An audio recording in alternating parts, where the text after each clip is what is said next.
लोकसभा निवडणुकीचं बिगुल वाजू लागलं आणि विरोधक आणि सत्ताधारी दोघंही आता निवडणुकींच्या तयारीला लागल्याचं पाहायला मिळते। तर घडलं असं की लोकसभा निवडणुकीचे वारे वाहू लागले असून सर्व विद्यमान आणि इच्छुक उमेदवारांकडून विविध माध्यमातून मतदारापर्यंत पोहोचण्यासाठी प्रयत्न केले जात आहेत। शिरूर लोकसभा मतदारसंघाचे खासदार अमोल कोल्हे आणि बारामतीच्या खासदार सुप्रिया सुळे यांनीही आता कंबर कसली आहे। शेतकरी, बेरोजगारी, सरकारी नोकऱ्यांमधील गैरप्रकार असे मुद्दे घेत दोन्ही मतदारसंघात शेतकरी आक्रोश मोर्चा आयोजित करण्यात आला आहे। शेतकरी आक्रोश मोर्चा 27 डिसेंबर रोजी किल्ले शिवनेरी पासून काढण्यात येणार असून 30 डिसेंबरला पुणे जिल्हाधिकारी कार्यालयावरती धडकेल। पण आता याच मोर्चावरून उपमुख्यमंत्री अजित पवारांनी खासदार कोल्हेंवरती जोरदार टीका केली आहे। निवडणुका जवळ आल्यामुळे काहींना पदयात्रा, संघर्ष यात्रा सुचत आहेत असे म्हणत त्यांनी दिलेला उमेदवार निवडून आणणारच असे आव्हानही पवारांनी आता कोल्हेंना दिले आहे। दरम्यान अमोल कोल्हे यांनी मोर्चाबाबत एक्स या सोशल मीडिया प्लॅटफॉर्मवरती एक पोस्ट केली। आता रडायचं नाही, लढायचं, आपल्या हक्काचं लढून मिळवायचं असं त्यांनी त्यामध्ये म्हटलं आहे। लहरी निसर्गामुळे, तुगलकी सत्तेमुळे मरणाच्या दारात उभ्या असलेल्या शेतकऱ्याचा, सरकारी नोकऱ्यांमधील गैरप्रकारामुळे, वाढत्या बेरोजगारीमुळे अंधाराच्या डोहात ढकललेला गेलेल्या तरुणाचा, अन्यायग्रस्त असलेल्या तमाम जनतेचा हा आक्रोश आहे असंही ते पोस्टमध्ये म्हणतात। आक्रोश सत्ताधाऱ्यांच्या कानापर्यंत पोहोचवण्यासाठी शेतकरी आक्रोश मोर्चात सहभागी होण्याचे आवाहन एका बाजूला कोल्हे करत आहेत, तर हा मोर्चा किल्ले शिवनेरी, ओतूर, आळेफाटा, नारायणगाव, मंचर, राजगुरुनगर, चाकण, केंदूर, शिक्रापूर, मांडवणगाव, निवरी, दौंड, इंदापूर, बारामती, उरळी, कांचन, हडपसर असा प्रवास करत पुणे येथील जिल्हाधिकारी कार्यालयावरती धडकणार आहे। पण याबाबत अजित पवारांनी आता जोरदार टीका केली आहे।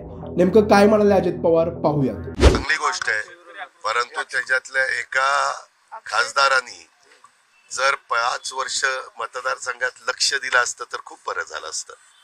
त्यातला एक खासदार 1-1.5 वर्षापूर्वी माझ्याकडे आलेला होता, मला राजीनामा द्यायचा। त्या खासदाराला उमेदवारी मी दिलेली, त्या खासदाराला निवडून आणण्याच्या करता जीवाचं रान मी आणि दिलीप वळसे पाटलांनी केलेलं आहे। त्यांना खासगीत असं बोलवा आम्हाला समोरासमोर, आता त्यांचं चाललेलं आहे सगळं, परंतु ते मधल्या काळामध्ये साही विधानसभा मतदारसंघात फिरत नव्हते। त्यांनी पूर्णपणे दुर्लक्ष केलेलं होतं। त्यांनी पूर्णपणे मला आणि त्यावेळेसचे आमचे वरिष्ठ त्यांनाही सांगितलं होतं मी राजीनामा देतोय, मी एक कलावंत आहे, माझ्या सिनेमावर परिणाम व्हायला लागलेला आहे। मी काढलेला एक सिनेमा तर अजिबात शिवाजी महाराजांच्यावर असला तर ते चालला नाही आणि माझ्या एकंदरीत प्रपंचावर, ह्याच्यावर, आर्थिक गोष्टीवर ह्याचा परिणाम होतो, अशाही गोष्टी त्यांनी सांगितलेल्या होत्या। मी एखादी बोलणार नव्हतो, परंतु आता यांना आता उत्साह आलाय, निवडणूक आल्यात ना जवळ, त्याच्यामुळे एक एक पदयात्रा, विदयात्रा, कोणाला संघर्ष यात्रा सुस्ती, कोणाला पदयात्रा सुस्ती, चालायचं। लोकशाही आहे, लोकशाहीमध्ये प्रत्येकाला आपली आपली भूमिका मांडायचा अधिकार आहे।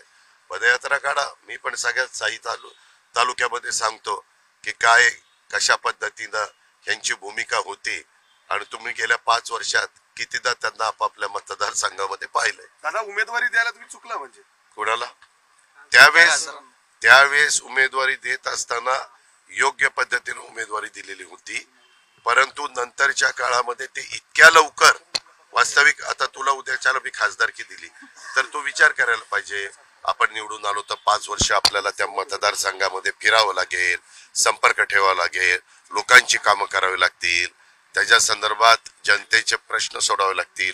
परंतु जर तू पहिल्या 1-2 वर्षातच ढेपळला आणि मग नंतर 3ऱ्या वर्षी म्हणायला लागला मला राजीनामाच द्यायचा, तर मग आम्ही तुमचे एकंदरीत चित्र बघून उमेदवारी देतो, थोडस जनमानसात जनाधार काय ते बघून देतो। आता निवडून दिल्यानंतर त्यांनी काय काम करावं, कशा पद्धतीने करावं, हा ज्याचा त्याचा अधिकार असतो।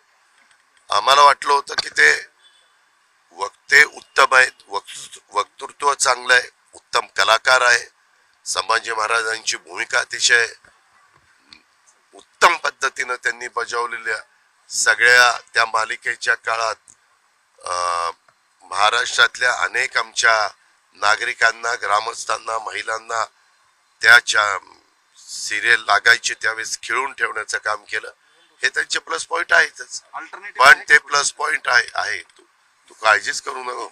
तिथं दिलेला उमेदवार मी आज तुला सांगतो की निवडूनच आणून दाखवेल. एकूणच अजित पवारांच्या प्रतिक्रियेनंतर बारामतीसह आता शिरूरचीही 2024ची लोकसभा शरद पवार गटाला कुठेतरी अडचणीची ठरणार असल्याचं दिसून येते.